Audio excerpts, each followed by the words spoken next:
Welcome back to another podcast. Happy Thursday, Deuce. How you doing today? I'm good. I love how the weeks just seem to fly by this time of year. It's Thursday night and we have a game already. College game, pro game. I love this time of year. Tuesday and Wednesday were nice to catch up on sleep, and we get right back at it tonight. The weather makes it feel like it's football season as well. Yeah, we're headed into the best weather stretch of the year, at least for us East Coasters. Well, we'll start with golf as their year winds down. 3 captain's picks were made by Davis Love. He has 1 remaining. Those 3 picks were J.B. Holmes, Ricky Fowler, and Matt Kuchar. Give me your thoughts on those 3 picks.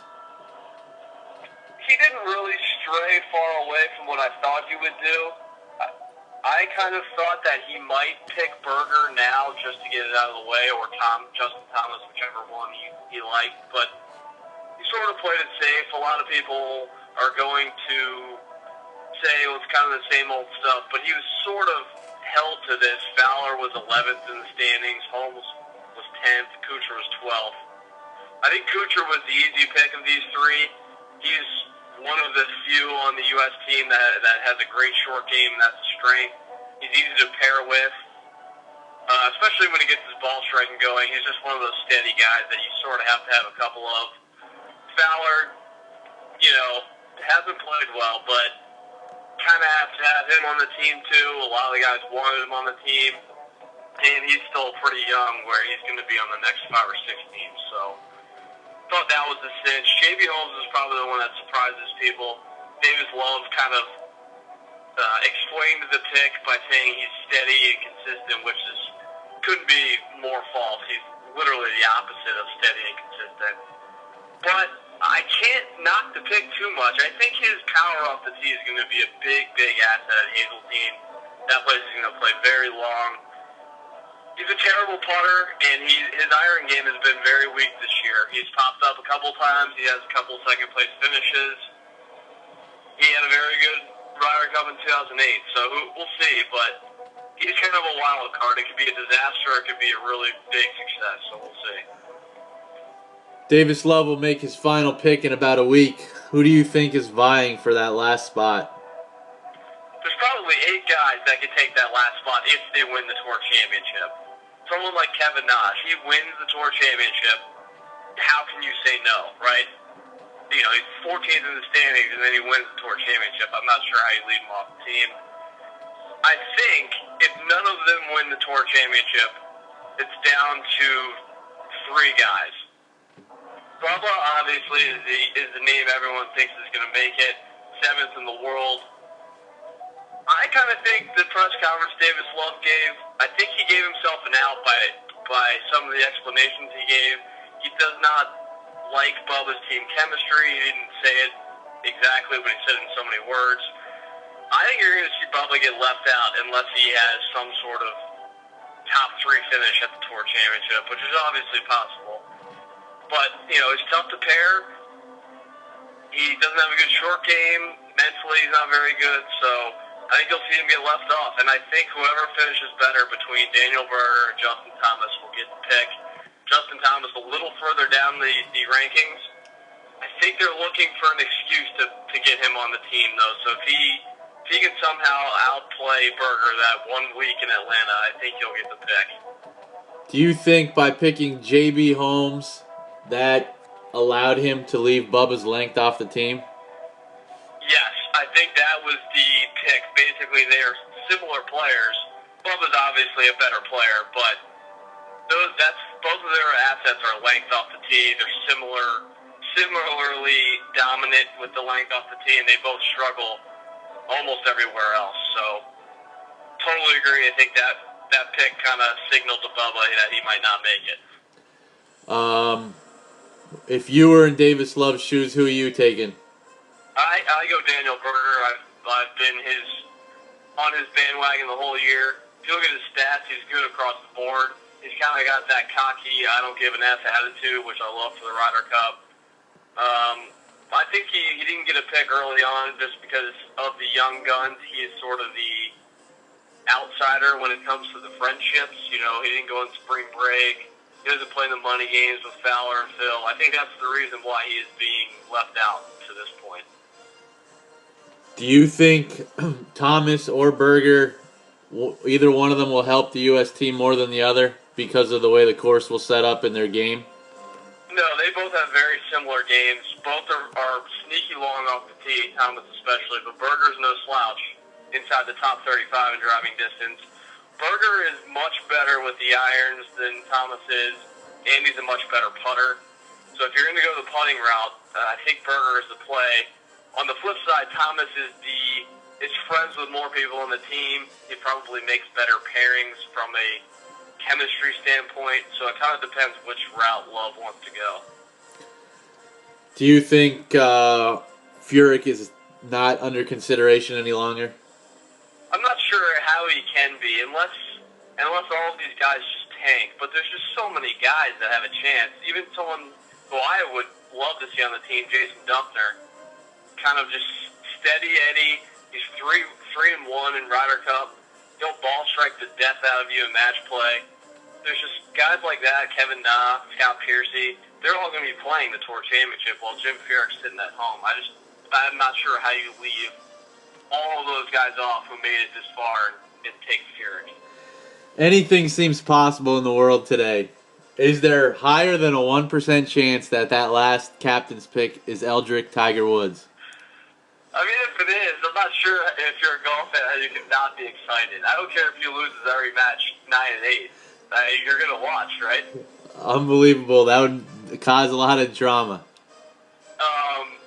I mean, it's just awesome. If he had really sneakily been playing this whole time and he shows up on the first tee and he's just Tiger of old, it'd be great. I don't know, 1%. Him and Anthony Kim are probably 1%. Anthony Kim was spotted playing at Nancy Lieberman's charity foundation golf tournament, so maybe he's in form as well.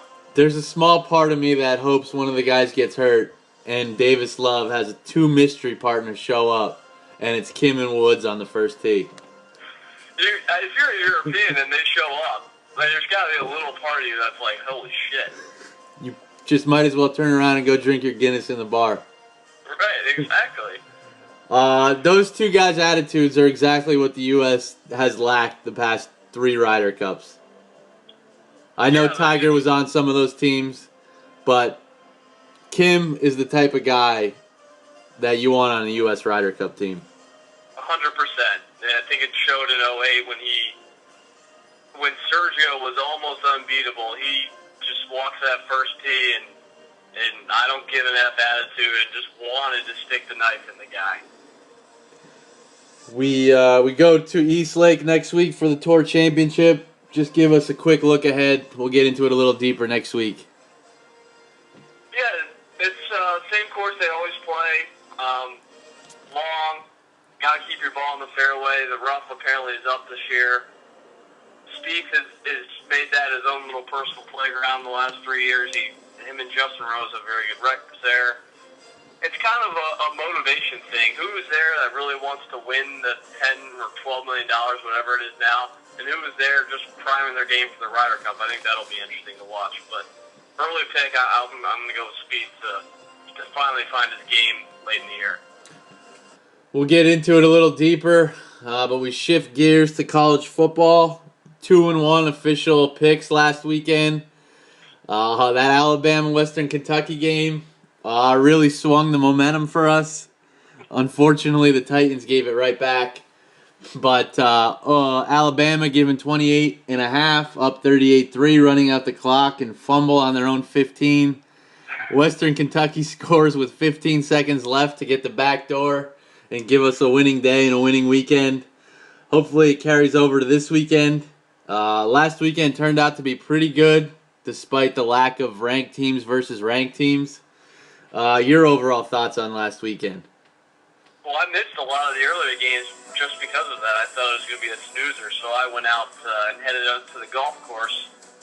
But that's my favorite way to win a league, is through the back door. That's how we've made a living the past 10 years. kind of some teams took care of business playing smaller teams, and other teams struggled, like we've seen the first two of the first 3 weeks of the season. Clemson especially didn't look good. Georgia against Nicholls State didn't look good. So, kind of seeing a theme here early in the season. Is Clemson not that good, or are they just off to a slow start? I think it's the slow start. I still believe they still have so much talent. I think they just might have bought into the preseason hype a little bit too much. Well, we'll go right into this weekend. Tonight, we get Houston. They travel to Cincinnati. They're a 7.5-point favorite. Any thoughts on that game? Kind of a small line. I thought this was going to be more in the double-digit 10 range. So the line seems a little short. Maybe a trip up on the road. We'll see. But Cincinnati's not very good. I expect Houston to take care of business. But not touching that line. I agree. Those Thursday night home dogs are always scary. Yep. I think Houston does win this game, though. We get an early showdown Saturday at noon. Florida State goes to Louisville. Louisville opened -1. Florida State now a 2-point road favorite. Florida State star safety Derwin James out. He'll be out a few weeks. He may be the most versatile player in the country. Yeah, he's exactly what I like in the NFL in the secondary now. He can play almost every position back there. I think that's a pretty big loss, even though I don't love Louisville's passing game. I don't think they've been tested in that regard yet. They can clearly run the ball. But even with James out, Florida State's defense is going to be pretty good. I would expect them to stack the line here. I don't have a really good feel for this game. That place should be rocking. I liked Florida State earlier in the week, and now I'm kind of backing off of it. I actually was the opposite. I liked Louisville early in the week. Thinking about it more, that Louisville offensive line against Florida State's D-line is what really scares me. The thing, if you take Louisville, that you have going for you is this will be Francois' first true road start. That first game was in Orlando, so it can't be a true road test. So early there could be some jitters, but it helps having Dalvin Cook to hand the ball off to. Yeah, and Dalvin Cook hasn't looked spectacular yet this season. I don't know. I just can't pick a team in this game. I think it's going to be a really close game. I would expect it to be a one-possession game late. My gut tells me to take Florida State, but I would not be surprised at all to see the home team pull an upset here. I really like Louisville's quarterback. Is Louisville ready to win a game like this? That's my concern. I like him too. I still think he's more of a runner than a thrower. In a game like this, I would rather have the opposite. I would take Francois over him in this game. I think Francois has a little bit more polish of a passer, obviously. That's what worries me is that if they can't run the ball early, what do they do? Louisville, that is. And I'm not sure they can throw it around a lot and spread Florida State out. That's my concern. Should be an interesting coaching matchup. Jimbo against Petrino. Yeah. If I had a lean, I'd lean Florida State, but I would not feel comfortable. No, I don't feel good either way here. To Lincoln we go, where the Oregon Ducks travel to Nebraska. Nebraska, a 3-point home favorite. This has smart money written all over the Nebraska side here. I love our boy Mike Riley. He should have tons of notes on Oregon since he's lost the last 7 games against them. I do not like, this is Oregon's first road game as well. Tough place to play. I don't love Oregon's defense. They've played a couple cupcakes and they've given up a ton of points. I kind of like the home team here, even though it's probably going to be a popular pick. You took the notes right away from me. I had written down that Riley should know Oregon, being at our old wagon, the Beavers in Oregon State. Nebraska's been in games like this before. They lost 6 or 7 close ones last year. I think Saturday could be a program changer for the Cornhuskers. I think I this agree. This would be a huge momentum win, nationally televised game for Nebraska. huge game for the Huskers. I like Nebraska in this spot. Agree. Official. Let's do it. Nebraska -3. UCLA on the road. They go to BYU. UCLA 3-point favorite. I've said every podcast that I just can't stand this UCLA team. BYU hasn't played up to their expectations so far, but I kind of like them in this spot. There's just something about UCLA that just screams soft to me. I thought I liked their quarterback Rosen going into this year, but he's made some mistakes. He's gotten hit a bunch. I lean to the team that's going to play harder, and I think that's BYU. I do lean the home dog. The early schedule for BYU opened with Arizona and went to Utah last week for the Holy War. That is my only hesitation playing at Utah last week, which keeps me from completely jumping on the BYU bandwagon. Yeah, that's fair enough. That's a good point. Saturday night at Notre Dame Stadium, Sparty comes to town. Notre Dame 7.5-point favorites. Stat I heard today, Michigan State under D'Antonio, 11 times an underdog. D'Antonio's 9-2, 7 outright winners. Yeah, I saw the same thing. Obviously, one of those losses was the thrashing to Alabama last year. So, if you take that out of it, it's even better. I'm not sure we really know what Sparty is. I'm sure they'll play hard. But we love our boy Deshaun here. I think you're going to lean with me. I don't love the line, but I think Notre Dame has too much offense for Sparty to handle in this game. I think you hit it right that I don't know what Sparty is yet. These games always seem to be close. I would lean Notre Dame because of Kaiser, who I think we both agree now probably is going to be the number one pick in the draft. Yeah. I don't know if it gets into a shootout, I don't think Michigan State can score enough. They got to keep it, I would think, under the 24-ish point mark to have a chance to win. I think they got to keep it under 30 to have a chance to cover. I'm not going to buy the hook here. I'm never going to bet on 7.5. So I lean Notre Dame, but I wouldn't make it a pick if you get it at 7.5. Same boat.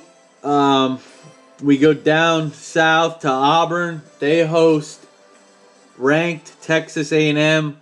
Auburn is unranked and the 3.5-point favorite.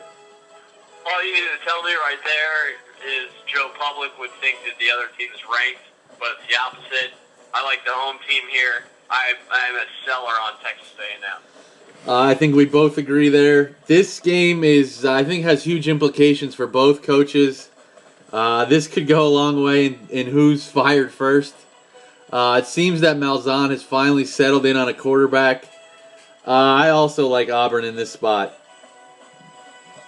Auburn has looked better to me than I thought they would, especially on defense. I'm not sure what to expect offensively still, but I think Malzahn will be able to manufacture enough points to win. The 3.5 sucks, but I want to pick Auburn here. I think the way that Malzahn runs the offense, spreading it out, trying to get the ball out quickly or get those quick hitters, negates Texas A&M's strength on defense, which is that defensive line. Yes. So I lean Auburn. Enough to make it an official? I'm not sure. I think we might need to put this to the side and come back to it. Agree. A big one for big game Bob Stoops. They host the Buckeyes. Oklahoma opened the 1-point favorite. It is now Buckeyes -1 on the road. Oh, man. Everything in my body wants to take Ohio State here. Urban in a big game on the road, open to the dog. But big game Bob, 96-8 at home. They haven't been an underdog since 2000 at home when they upset Nebraska. Oh, man. I think I kind of like Oklahoma. For a week now, I've tried to talk myself out of doing this again. I know. That's exactly what I was writing my notes down for this podcast. I was like, holding my hand and stop writing Bob Stoops notes because you should take Urban Meyer. My first note says Stoops versus Urban, question mark, exclamation point, question mark, exclamation point. And then I wrote, is my final note, if I'm going down, it's going against Stoops. But I still can't convince myself that the Buckeyes are the play. If you just erase the team names and erase the coaches, Oklahoma is the play, right? Yes. Yeah. We just keep getting lured in here. I'm not making it an official because of what Stoops has done to us. I know. We just keep going back for more. I don't know why we like the pain, but I lean Oklahoma here. The coach taught me something in college that holds true when you're a college student, that you always want that residual in case you strike out on a Thursday, Friday, or Saturday night. You have that residual to fall back on. And Bob Stoops seems to be that residual. Yeah, you're right. Wise wisdom there from the coach. Ole Miss, 2 straight wins at Bama, hosts Bama. Bama, 11.5-point road favorite. Big number here. We've both been critical of Ole Miss so far. They should have beaten Florida State, but they just completely collapsed. I do not like Chad Kelly against Bama's defense. Since they last lost to Ole Miss on the road, Bama's 4-0 versus ranked teams on the road. Their average winning margin of 22.5. Good enough for me. I like Bama. The way to beat Bama is to spread them out, and Ole Miss has proved that time and time again. But what I saw out of Chad Kelly against that Florida State defense, I think Bama's defense is better. Double revenge for Saban. Yep. I like Jalen Hurts. I think 11.5 is a lot, but I do think Bama's going to be ready. Last year, if you think back to last year's game, so many things had to go right for Ole Miss to get the lead and hold the lead. I just think this game has been circled. I think they're ready. They're going to be ready Saturday. Love the double revenge angle. I think their defense is even better this year. I think Ole Miss has lost. Obviously, they lost their main weapon in Treadwell, who was a matchup nightmare for Alabama. They had the lead 14-3 at half last year. You got to remember that. So Bama was putting the squeeze to them, and they just kind of fell apart in the second half defensively. So I lean Bama. 11.5 is probably too much to take, but if you want to buy a teaser, feel free. You like them enough for an official?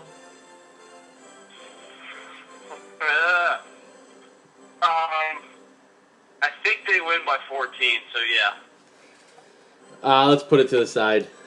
All right. Other top 25 action. For the first time since 1993, I believe, Colorado goes back to Michigan. I don't believe Cordell Stewart is playing quarterback for them. And I don't believe Michael Westbrook's playing wide receiver. Michigan's a 20.5-point favorite. I think that line might be a little bit high. Colorado has improved this year. They were improved last year, especially on the road. You did not see those huge blowouts. You saw a lot of the losses in between the 7 and 14-point range. So I think 20.5 might be a little much here. I agree. I lean Buffaloes as well. I don't think Michigan will get an upset scare, but I do think it's closer than the 20.5. Yeah, I agree. To Stanford, they host USC. Stanford 8.5-point favorite. I was shocked to see how low this line was. I kind of like USC here. Last time we all saw them, they were getting their heads chopped off by Alabama. I don't know what it is about this matchup, but I just feel like this is going to be a closer game. I agree. We've only seen Stanford once, that opening night against Kansas State. These games are usually close. USC, against most teams, has the better athletes. Against Stanford, they definitely have the better athletes. I think Bama is just a terrible matchup for them. I expect USC to play better and cover this. Agreed. Georgia State goes to Wisconsin. Wisconsin 34.5-point favorites. Wisconsin's looked pretty good. They have impressed me. I'm not sure they have the firepower on offense to cover this line by itself, but their defenses look very good. I wouldn't be shocked if their defense helps them cover here with, one of those 41-3 type of wins. I have hated Wisconsin from the start of the year. They have impressed me the last 2 weeks. Michigan State on the road next week. I would lean Georgia State. That's bold. We were wrong last week taking Akron, but I don't think Wisconsin's covering 3 weeks in a row. You wouldn't think so, but I don't know. They've impressed me. Texas in the 18-wheeler package go to Cal. Texas -8. This could be a wild one. I like Texas here. I think this is a high-scoring game like it was last time they played. Texas, the last 4 seasons, 30, 11, and 1 against the spread. They've been a favorite of mine. I'm going to roll them again. We never really give them out, but do you like Texas Cal over 68? Yeah, I would take over 75. Official. Yeah. All right. I think this is a very high-scoring game. I think Cal's going to spread it out. They should be able to score around 30. I think Texas is going to just pound. Something like 45-31. Ohio Bobcats go to Tennessee. Tennessee coming off the big win at the racetrack against Vatek. Tennessee 27-point home favorites. I can't figure out Tennessee. I have no idea. Couldn't tell you. Down 14-0 last week. It looked like they were on the ropes. They get a momentum changer and possibly a season-changing turnover. But I do think this could be a tough spot for them to cover the 27 as they host the Gators next week. Yeah, this is a classic tweeter here. So I would lean Ohio. I have no idea. I can't figure Tennessee out. I will not make a pick on them for at least 2 more weeks. To Missouri, where the Georgia Bulldogs go on the road for their first true road game. They're a 6.5-point road favorite. Missouri stinks, but it depends who Georgia is starting at quarterback. If they're starting the freshman on the road, 6.5 is going to be scary. They barely survived last week against Nichols. You got to think Nick Chubb is going to get the ball a ton in this spot. But if you can find a 7 out there, I kind of like Missouri with the 7. I would also lean Missouri if you could find 7. I don't really have a great feel on Georgia yet. No, I don't like them on the road. I think they're one of those teams where they might play up to some teams and make some games close. But I think they're going to play down to a lot of teams this year. LSU hosts Mississippi State. LSU 14-point home favorite. Mississippi State's pretty down, but the questions at quarterback remain for LSU. You got to think Wes is in panic mode. Could see a huge game here from Leonard Fournette, though, so I pass on this one. I pass as well. Baylor 31-point favorites on the road at Rice. I have no feel or care in the world for Baylor. I think this will be obviously a high-scoring game like Baylor usually is, but 31's a ton, especially on the road. A team like Baylor that might mail it in, I would never touch this game. North Texas goes to Florida. Florida 36.5-point favorites. As mentioned, Florida goes to Tennessee next week. Nothing on this game. Florida has looked okay so far, but still struggling offensively. Arkansas coming off a huge road win at TCU in overtime. They host Texas State. They're a 31-point favorite. Arkansas opens SEC play next week against Texas A&M. This could be a little bit of a letdown spot here, especially given 30+. I liked Arkansas a lot in the preseason. They kind of choked week 1, and they came back with a great win last week. They like to ground and pound, though, so that line is pretty high. So I would not advise the Razorbacks here. I agree. I would lean Texas State if you absolutely had to make a play. In the last game in the top 25, a very interesting game. The Hurricanes, back in the top 25, go to Boone, North Carolina to face Appalachian State. The Canes are only a 3.5-point favorite. I love App State here. I think even though the disappointment not beating Tennessee week 1 is probably still lingering, they get another shot at a big boy here. I like Miami's quarterback, but Boone's probably got to be a tough place to play. You probably enter town and you're not sure where you are, especially the Miami kids. This could be a pretty hostile environment for them. I'm going App State with the hook. This is the Super Bowl of Boone, North Carolina for them. Nothing gets bigger than this. I think I lean App State, but I don't think I could play it. No, we don't need to make this official. I just like the hook here. Even if Miami wins, I think it's close. They should have so much advantage at every position with the athletes, but it's got to be a weird place to play for Miami. New coach, Mark Richt, he should have them prepared, but seen it before from Miami teams let down in a spot like this. For officials, I have Nebraska -3, Auburn -3.5, Texas Cal over 68. We have Auburn and Bama to the side. Either of those convincing you yet? No, actually. Right. I think we stick with the over and our Nebraska play. Any off-the-board selections or likes this weekend? There are not. I think the college lines are fairly sharp this week. I got two for you. I got Texas San Antonio plus 19.5 Friday night hosting Arizona State. Arizona State coming off that shootout win against Texas Tech at home. They start league play with Cal next week. I like Texas San Antonio getting 19.5. I don't love it, but it's an interesting line.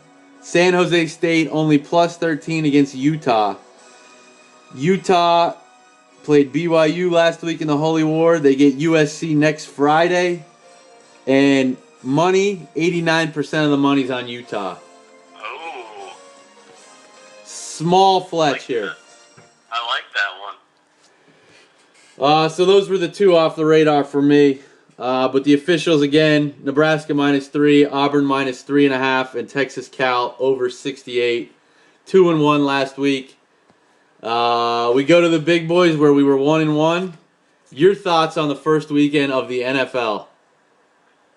It's always great. This year didn't disappoint. I just, you can't say enough about the NFL, even with all the complaints we probably have about the league. It just never disappoints. So I can't wait for week 2 already. Nah, it seems like you could put Bin Laden as the commissioner and it still won't fail. No, my team got crushed on Monday night, so that was a downer, but it was still, I was just happy to be settled into the couch again. As we go through the games, we can touch upon our thoughts on what the team did last week. We go to guess the lines where you won last year. This is our first week doing it. We start with Jets at Bills tonight. I said Buffalo -3. Hold on, let me pull up my lines here. I had Buffalo -1. It opened Buffalo -2.5. It is now Jets -1. So I will get that. Wow, that's a lot of line movement. Is Buffalo that bad? I don't think they're good. I think the Sammy Watkins injury makes them a lot worse. He's the one guy I really like on their offense. This is a bizarre game from so many angles. Basically a must-win game for both teams already in week 2. You got the Rex revenge against his old team factor. Lots of injuries on the Bills side. Ryan Fitzpatrick 1-8 versus Rex Ryan defenses. The Bills have won and covered 5 in a row in this series. I think the Jets are going to win just because they have more talent on offense, but, man, I have no idea what's going to happen tonight. I also lean Jets, but I don't have a strong feel for it. In talking about the Jets, defensive line played fantastic last week, sacking Dalton 7 times. But on that back end, is Darrelle Revis done? I don't think he's done. I think he's done being the best in the game, yes. They get a favorable matchup this week with Buffalo's offense. I guess the only hesitation I would have in the Jets is traveling for the Thursday night game. The last time they played, Sammy Watkins absolutely destroyed Revis late in the year last year. Obviously not 100%. I hate the injury that he has screws in his foot from surgery in the offseason. If that's giving him discomfort, I think that's going to be a long-term thing. I think Brandon Marshall has a good bounce-back game tonight. I think I like the Jets 20 to 17-ish. Yeah, I think the score's in that ballpark. Can Shady McCoy have any success running the ball against that D-line? No, they're just going to pile in the box. I think if they want to get him free, they're going to have to get him on the edge. Maybe those running plays that are more swing passes type of situation, you got to get him in space. So we both lean Jets. To Detroit, they host the Tennessee Titans, who we picked last week, who probably win the game if they don't give up 2 touchdowns on offense. God. I said Detroit minus 5.5, who went to Indianapolis last week and won at the very end. I said Detroit 3.5. I thought this was going to be one of those overreaction lines where people just bury Tennessee and anoint Detroit. I said 5.5. It opened 5.5. It is currently Detroit minus 6. Feels like a lot of points. Now, I can't, like, the Tennessee just burned us so bad last week. I can't get the bad taste out of my mouth. But it just feels a little bit like an overreaction to me. I think it's a complete overreaction to the Lions. I do not think the Indianapolis Colts are very good at all. Agreed. And I think it's an overreaction to that. I actually like the Titans' defensive line. I think their front seven's pretty good. I think they're going to make Detroit one-dimensional. Just comes down if Mariota's going to turn the ball over like he did last week. Yeah, they're going to try to run it, I think, again, a lot with Henry. They'll probably get Henry more involved this week, but Murray should get his fair share. Since Jim Bob Cooter has taken over, the Lions are 7-2. Matthew Stafford has 22 touchdowns, only 2 interceptions with a 71% completion percentage. I agree with you. I think they turn one-dimensional. The one guy I don't like for the Tennessee side here, I think Theo Riddick is going to be a nightmare. He's turned into the Danny Woodhead for Detroit. He's a tough one to match up against in space, but I kind of like Tennessee getting 6 here. I like Tennessee as well. I hate what they did to us last week. An official? Let's put it on the burner just because of what they did to us last week. Let's just put it aside and think about it a little more. Should be a good one in Houston this weekend. They host Kansas City, who came back from way down to beat the Chargers in overtime. Houston beat the Bears last week. I said Houston minus 3. I said Houston at a pick'em. I could only imagine if you had your Andy Reid jersey on last week, how many times you would have buried him and then asked him to marry you by the end. That game symbolized Andy Reid's relationship with me.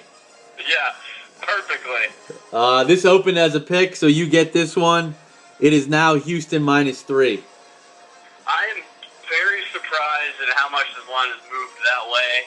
I guess Brock Osweiler has some fans out there. Look, we've said 100 times they've got so much talent now on offense. Will Fuller looks like the real deal. Had a great week 1. D-Hop might be the best receiver in the league, even though Antonio Brown probably has that spot locked up. Lamar Miller had a great first week. But Kansas City's tough, man. I don't know. This is just a weird one here. I don't really know where to go.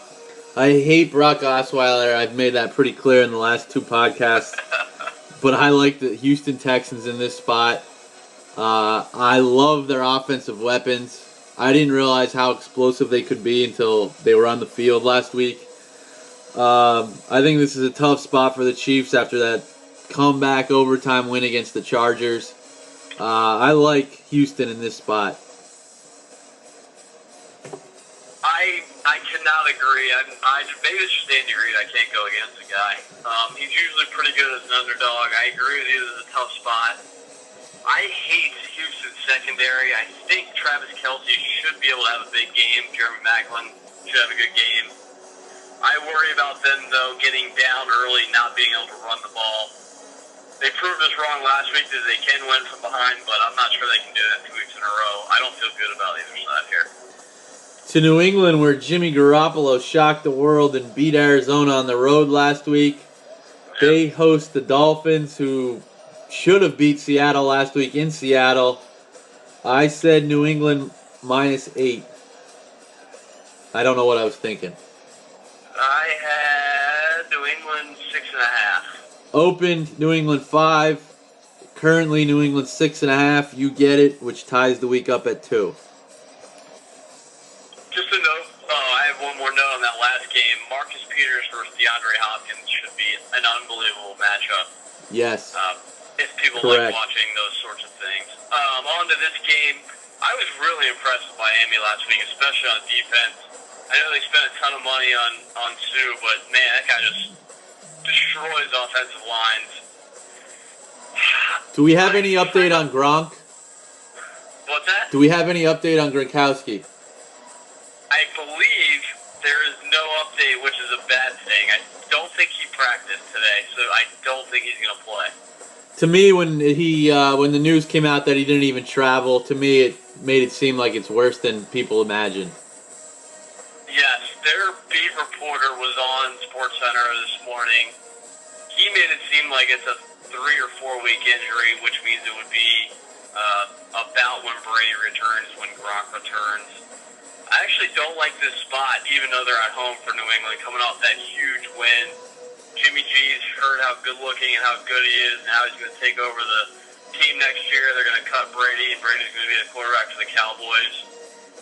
I think this is a good spot for Miami. I think that line is going to give New England a ton of problems. Too many points for me as well. I like Miami. I loved what they did on defense last week. I was disappointed. I know that they're playing Seattle's defense, but I thought Gase and Tannehill would play a lot better than it appeared in week 1. I do think this is somewhat more favorable matchup for Gase and Tannehill. I do like Miami. So do I. The thing that is a little bit concerning, they have the cross-country trip, obviously, but they had trouble running the ball. Foster is old. He tweaked his hammy. It might just be precaution, but he did not practice yesterday. I wish they had more of a running game. I think that's how you beat New England. You have a little bit of a running game, then you spread them out. I'm not sure they can do that, but 6.5 is too much. I like the Dolphins as well. Official? Yeah. Dolphins plus 6.5. Can't remember a time we ever went against our Patriots. I know. In a game that I imagine will be shown on your TV, which I can't even imagine sitting there watching this, the Ravens go to Cleveland. This will be the CBS game on my TV, I'm guessing. You must be a real degenerate, or you must be a barnacle scraper from Dundalk, Maryland, to watch this game. I don't even know what to say about Cleveland. They're just putrid. The Ravens didn't look very good either against Buffalo, but you have to think they're going to win by default. I thought Baltimore would be a 6-point favorite after watching Cleveland last week. I had the Ravens. It was down on them. I only had them -2. You get this. It opened at 2.5. It has climbed to 6.5. So you take the lead in the week 3-2. I'm not sure why it moved so much. Just RG. the Browns. It's not like they signed someone good. I don't really understand why it's all the way up to 6.5 or whatever. Vegas was high on RG3, I think. Okay. I know he's like 2-15 as a starter, but I think the quarterback quarterback's an upgrade. For one quarter, RG3, I thought he might be back. But then after they went away from their scripted plays and the Eagles got a little bit more pressure, he was the same RG3 that you saw at the end of Washington. And what he's been known for, the deep ball, he was inaccurate. He had some chances to make some plays downfield and missed 2 touchdown throws. Yeah, I actually don't love the Ravens in this spot. They've traditionally struggled at Cleveland, but you gotta think that at least they'll be able to put up 17 to 20 on the Browns defense, which looked atrocious against Philly. I'm not gonna take the points here though, but you gotta lean Baltimore, I guess. I guess one fantasy note with Josh McCown back in as a starter, Gary Barnidge should get a lot of targets. I totally agree. I love Gary Barnidge with McCown as a starter. I don't have a pick or a feel or a care. If you have to bet on this game and you take the Browns, I invite you on this podcast because we're going to have an intervention. To Pittsburgh, where it should be a fantastic game. They host the Bengals. You got to see Pittsburgh up close and personal, but from my TV, they were extremely impressive, better than I thought they would be. They were impressive. I'm not convinced that it was all their doing. I think it was half unpreparedness by the Washington team. But they do have probably the best player in football in Antonio Brown. That guy is just impossible to cover. I thought Pittsburgh would be a 3-point favorite. I had them at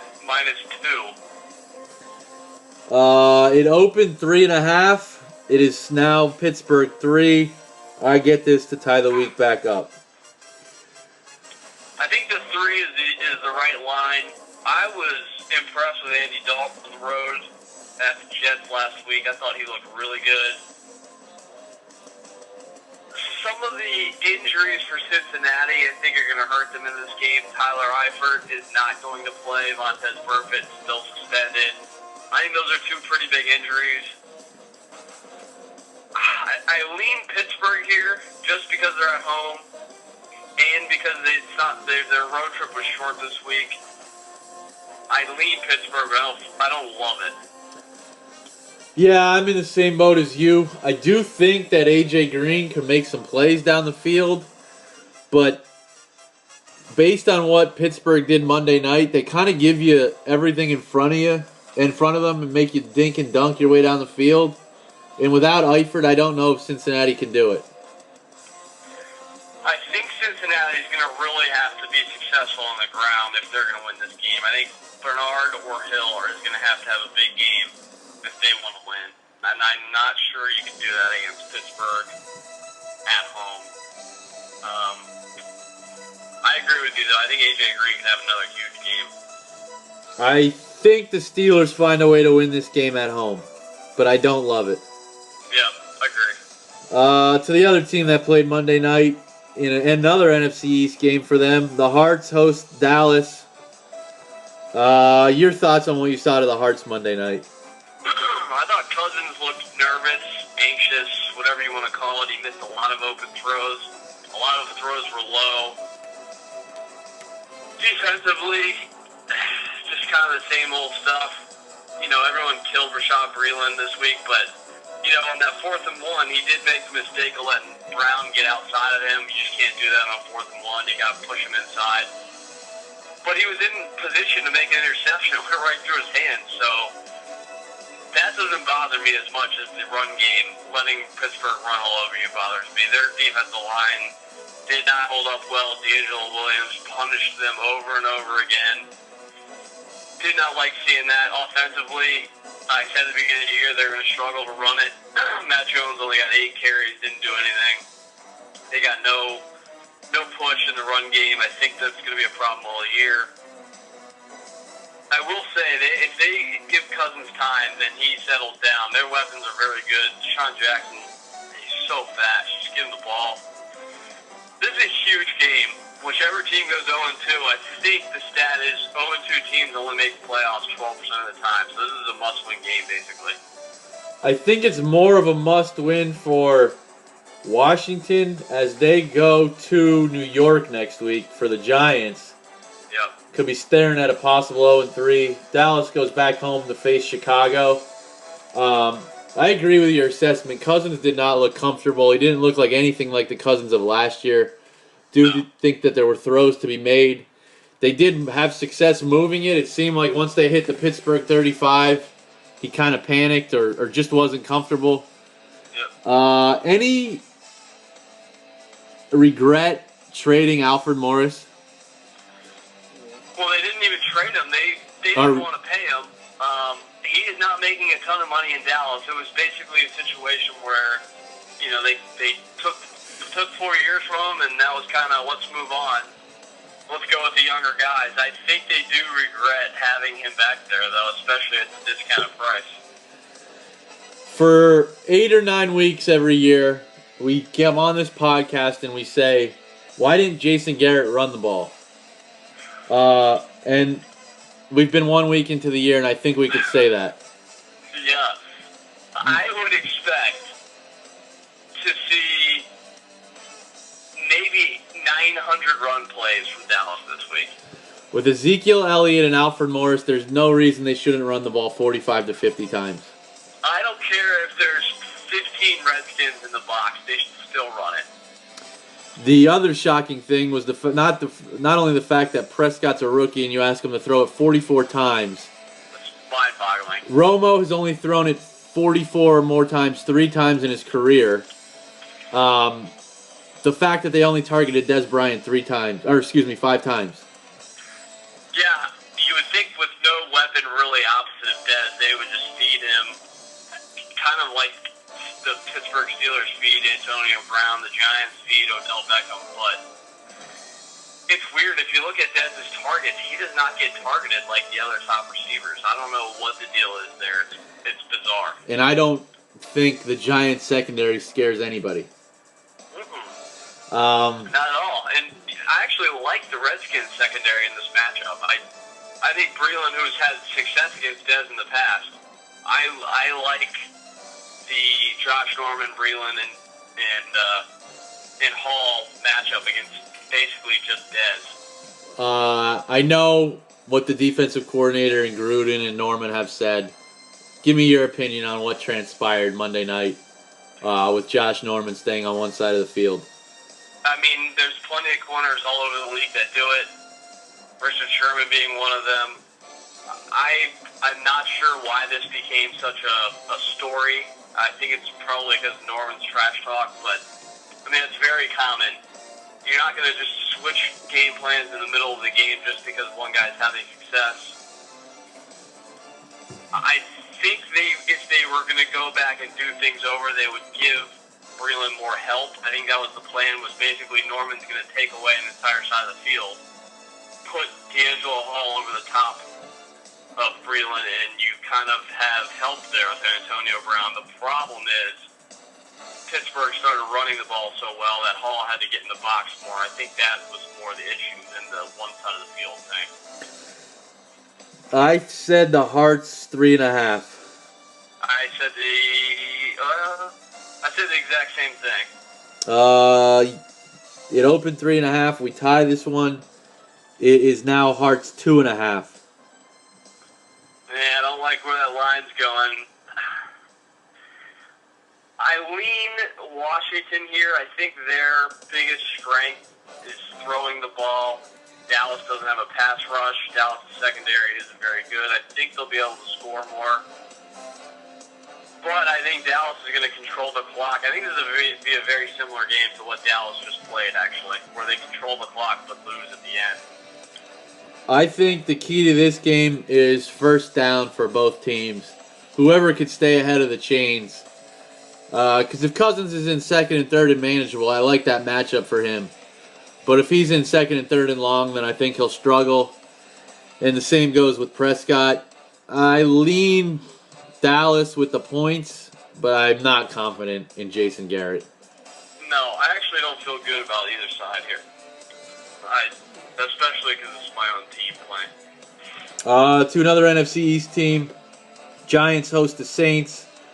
Giants beating Dallas last week. And Saints coming off heartbreaking loss to Oakland. I probably went too low here, but I said Giants -3. I said Giants 4.5. It opened Giants 4. It is now up to 4.5. Wow. No man's land. Same old story with the Saints. They can score, but their defense basically scores for the other team. This should be, I think it was the highest scoring game last year between these two teams in the entire league. 52-49. Yeah, there you go. I expect something, maybe something not that crazy just because it's in New York and not the Dome, but I think it's going to be high scoring again. I kind of like the Saints and the points here. The most surprising thing to me last week, aside from Prescott throwing it 44 times from the Cowboys-Giants game, was the lack of success the Giants had offensively. I like their wide receiver weapons. I don't love their running back situation. And I thought Eli being in McAdoo's system another year, they'd have success against Dallas. But they didn't. They struggled. They struggled all preseason. They carried over last week. I agree. This should be the recipe for success. If they struggle again against this defense, I would be concerned if I was a Giants fan. They had Dallas last week. They host Washington next week, so this is somewhat of a sandwich game. I agree with you. I lean New Orleans in this spot.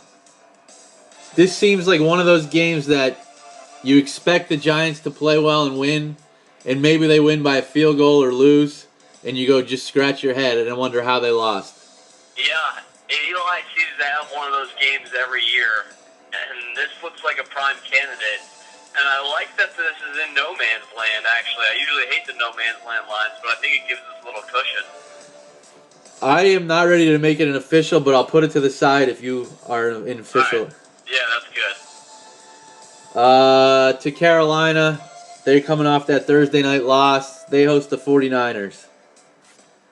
I had Carolina 14.5.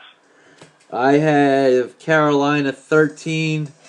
It opened 13.5. It has remained 13.5. A lot of things working against San Francisco here. I know they looked good week 1. Kudos to Chip. But they're a short week, flying across the country for a 1 p.m. contest. Carolina at home, basically half of a bye week with the Thursday night opener. This could be a tough one for San Francisco. They kind of play right into Carolina's defensive hands. They like to run it, and they like the short dig and dunk throws. That's not how you beat Carolina. This is a tough one for Chip. Yeah, the points. It's a lot of points. But I don't know how San Fran is going to move the ball on that defense. Yeah, I worry about that. I don't want to say this is a must-win for Carolina, but they host Minnesota next week. I think they beat San Fran fairly easily, but if they somehow stumble here, they're looking at 0-3. Minnesota's another team, though, that plays into their hands defensively. Minnesota struggles to throw the ball. I like these two games for Carolina. I think they get right. I thought they played fairly well in Denver against the league's best defense. I will never take a double-digit favorite in the NFL unless it's the Patriots circa 2009 or 7, whatever it was. But I like Carolina here. Not enough to make it official, but I think they win by 10+. I agree. You have to lean Carolina in this spot. Yeah. Very interesting game in the desert. Arizona hosts Tampa. Tampa the road win in Atlanta. Arizona losing to Garoppolo Sunday night. I said Arizona 4.5. I said Cards -8. It opened 7.5. It's Cards 6.5 now, so you get that one. I have a feeling you're going to lean one way and I'm going to lean the other here. I actually like the favorite here. I think this is a good spot for Arizona. I think Tampa's defense is still fairly weak, especially in the secondary. I like Bruce Arians coming off of a loss. They should be able to have tons of success down the field. I love David Johnson in this matchup. Back-to-back weeks on the road for Tampa. I still think they're going to have success, but This defense is much better than the one they beat last week. Honey Badger, I think, tricks Jameis into a big mistake early, puts him behind. I'm not going to make it official, but I like Arizona. I don't have a lean. I don't have a strong feel on this one. Big win on the road last week for our wagon. This would really set the season up for the wagon if they could somehow pull a win here. Oh, yeah.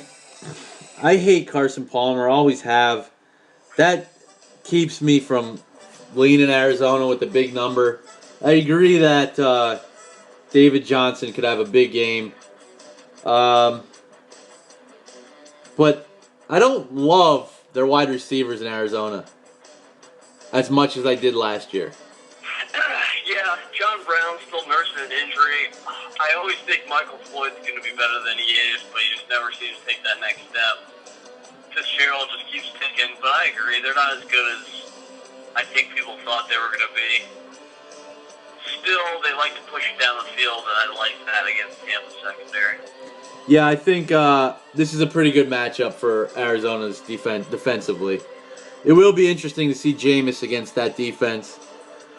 I don't have a great feel for it. I think it's a lot of points. Yes, too many points. Seattle. Any word on Russell Wilson yet? He practiced yesterday, so I'm assuming that means he's going to play. They go to LA for their first football game in a long time, and they get to celebrate somehow Jeff Fisher getting a contract extension. Yeah, Sports Illustrated reporting today that he's going to get a 3-year extension. Does that mean Jared Goff plays sooner now, maybe? That he's got some protection contractually? Who knows? I've read that. I had the Chickens -7 here. I also had the -7. It opened 3.5. It remains 3.5. I think that was more because of Russell Wilson's uncertainty.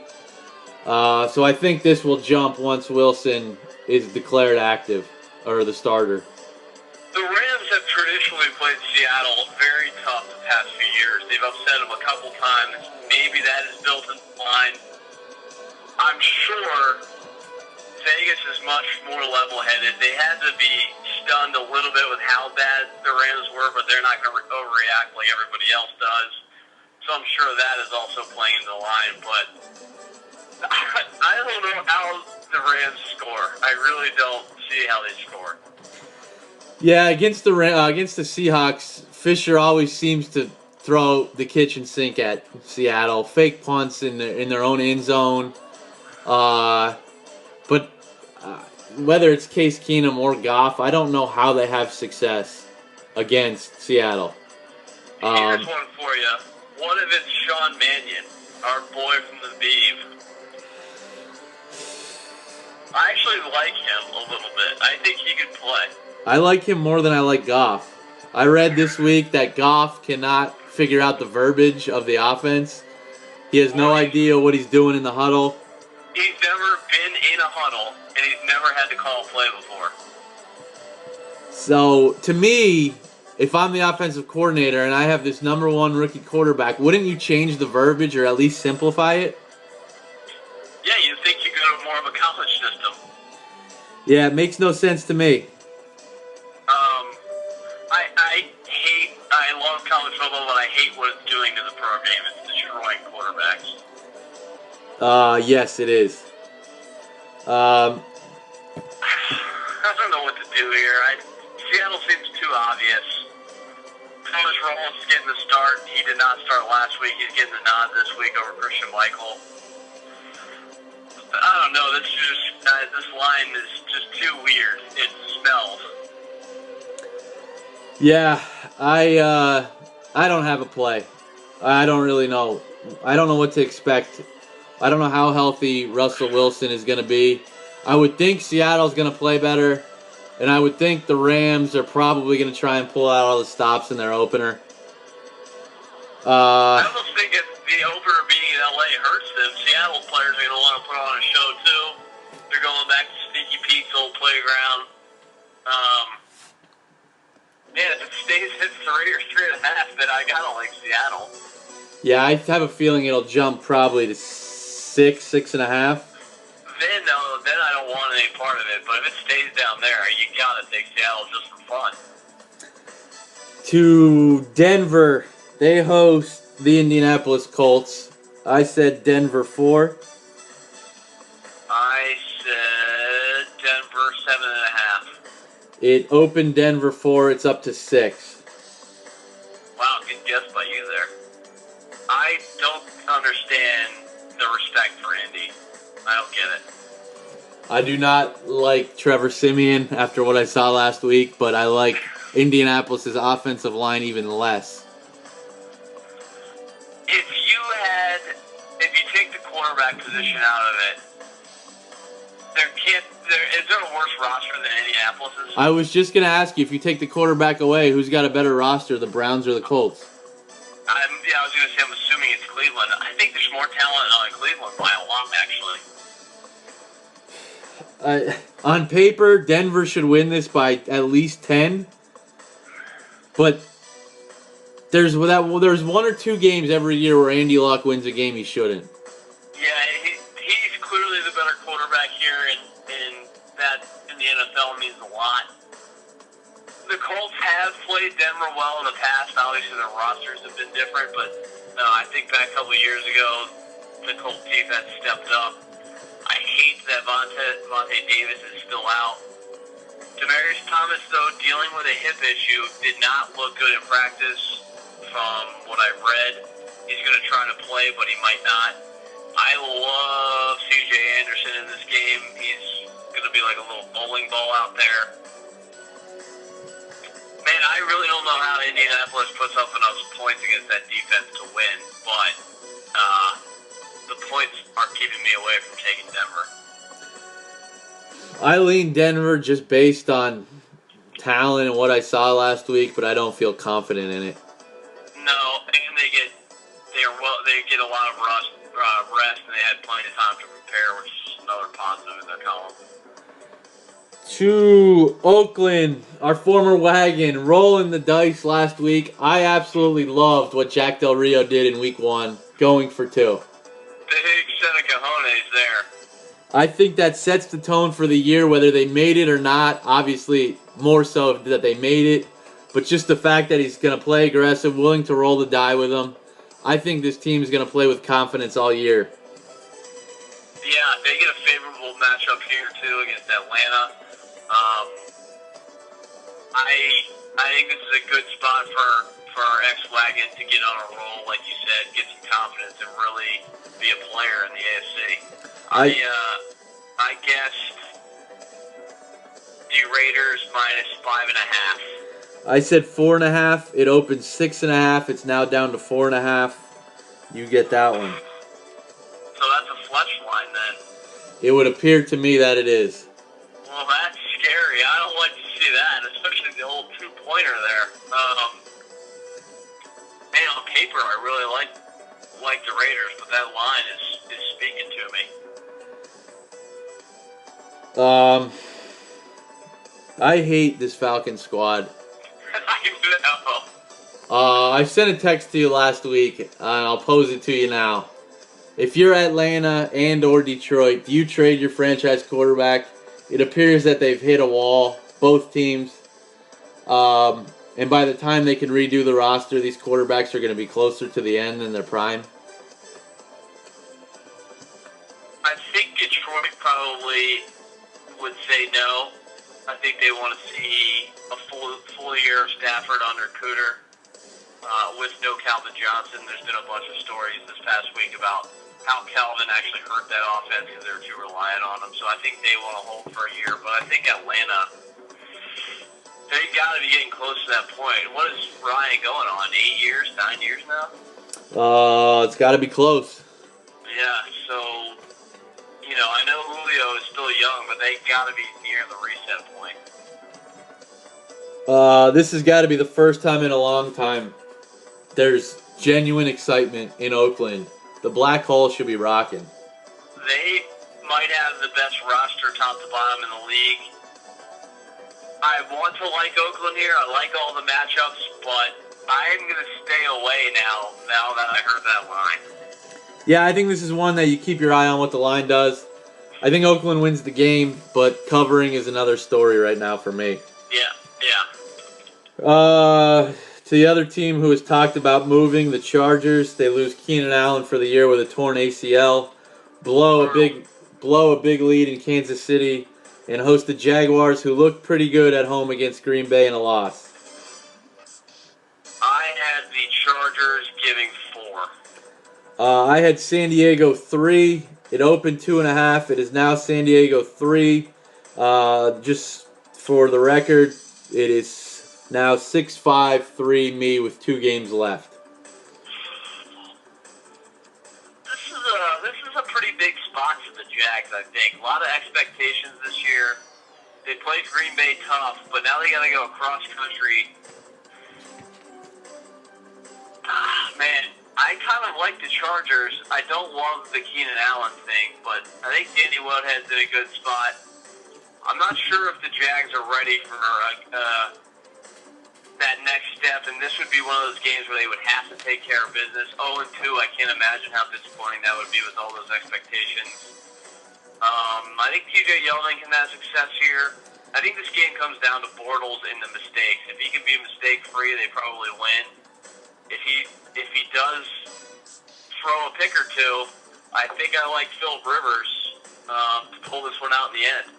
Yeah, this is a tough secondary matchup for Bortles and Allen Robinson and Allen Hurns. I do think Yeldon could have success, and I think Danny Woodhead could have a big game. Yeah. He's going to have to without Keenan Allen. I think Rivers does rally the troops, even though they have to be down after that loss and then losing Keenan Allen. But I lean Jags in this spot. I lean Chargers, but no good feelings here. Sunday night, we should get a good one. Minnesota opening their new stadium. They host the Green Bay Packers. Both teams get road wins. They're 1-0. I had the Pack -1 at Minnesota. I had Green Bay -4.5. It opened 3.5. It is now 2. This is an interesting matchup. Two totally different teams here. Minnesota's defense looked very strong week 1. Obviously, much tougher test here with Aaron Rodgers coming to town. I want to like Minnesota. I think AP is going to have a big game for them to win. But I think they can make life tough for Rodgers, especially if they get also a similarly slow start like they did in Jacksonville. Zimmer said he's not going to name his quarterback until Sunday. You're feeling that it's Sam Bradford? Yeah, I think that right there tells me it's Bradford. I'm not sure what that does, though. You know Bradford better than I. Sean Hill looked okay last week. He just looked like he wasn't going to lose the game, basically. I think if it was going to be Hill, though, he would have said that. I think that Bradford, this is a decent spot for him to come in at. Green Bay doesn't have a great pass rush. And Bradford's pretty accurate, throwing the ball underneath. I do think it will hesitate the Packers defense to put 8 or 9 in the box and sell out like the Titans did. Because I do think Bradford could hurt them. I lean Minnesota in this game. I like Minnesota, too. I wish we were getting the full 3, though, just because I feel like it's a field goal type of game. The short line probably scares me away from making this official. But I think the Vikings defense is good enough to keep this game low scoring. And to Monday night, the Eagles go to Chicago. Let's see. Where did I have this game? I totally forgot your Eagles are already playing Monday night. I had the Bears giving the home 3. I said Bears -2. It opened -1. It's up to 3. I get that one and win the first week. Good for you. I will let you start off with your own team. I think Philadelphia has a quarterback. I know that it was the Browns, but there were some throws that he made that lead me to believe that he's has legit talent. I loved what Doug Peterson did. I was very excited about his play calling. The Eagles will be without Zach Ertz this week, most likely, and it does not look like Leotis McKelvin will play, which is a big loss for that already depleted secondary. I like Chicago in this spot. I also was impressed with some of the throws. I watched this game, was this yesterday, on the NFL Network's speeded up version where you just see kind of in between the 40s. I agree with you. I think the MVP wasn't Carson Wentz, Philadelphia, or how they're calling up there, that dumb city. I think it was Doug Peterson. It didn't look like, to me, he even got touched on a blitz. I think he was 8 for 8 when being blitzed. Correct. You know, I don't care where you're drafted. If you're an NFL quarterback, you don't get touched, you're probably going to have success. So, he looked good, though. Jordan Matthews looked like Jordan Matthews of 2 years ago, too, which I think was a positive sign. I do agree with you. I think this is a bad spot. I wish Zach Ertz was playing. I think he needs that security blanket on the road. Chicago's front seven, pretty good. I will be interested. Jay Cutler, you never know. You just never know with Jay Cutler. Now that there's film on Peterson and Wentz, I'll be really interested to see what John Fox does. Great defensive mind. I know he doesn't have the greatest talent on defense, but I'll be interested to see how they attack Wentz. There were 2 or 3 plays that really stuck out to me. There was a 4th and 5 in the third quarter when the Eagles were leading 15-10 on their 40-yard line. And Peterson, with no hesitation, let the rookie go for it, and he made a great throw over the middle to Ertz with the blitz in his face. And then the next play, he dropped a dime to Aguilar, who beat Joe Hayden. Those 2 plays really stuck out to me that whether it's the Browns or anybody else, if you can make that throw, you can make those throws. Yeah, I agree. But as you just said, Jay Cutler's the X factor in this game. He could give away a game with the snap of his fingers. The Eagles should be able to get some pressure on him. But that's the thing that scares me. I don't love that the pressure is probably going to come from the middle, which he usually makes mistakes when he's pressured in his face, as do most quarterbacks. Only giving 3, though. First road game for a rookie quarterback, rookie head coach. I like the Bears, I think. Did Kevin White do anything last week? No, Alshon Jeffrey did, though. Yeah, that's a good matchup for Jeffrey. Eddie Royal could have some success in the slot. I think the Bears do win this game. I think it's competitive still. I have a hard time believing Wentz can look that good and then come back and look really, really bad. So I still think it's competitive. There's going to be games this year that he looks like a rookie. But I was certainly impressed with Wentz this past week. So officials as of right now, we have the Dolphins plus 6.5. And on the side, we have the Titans plus 6, Saints plus 4.5 that we have to make decisions on. And I also had the Vikings starred, but I'm not sure if I want to make that an official.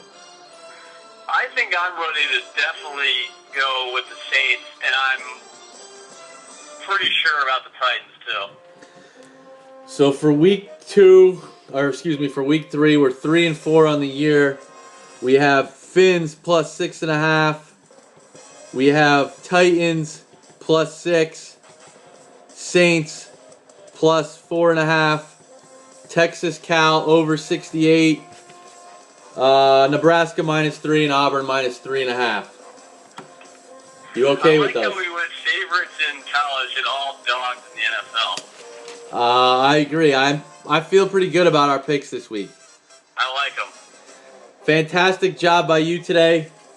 It's always give the cat to the host as always. Great talking with you. We'll talk soon. All right, buddy. Take care. See you, bud.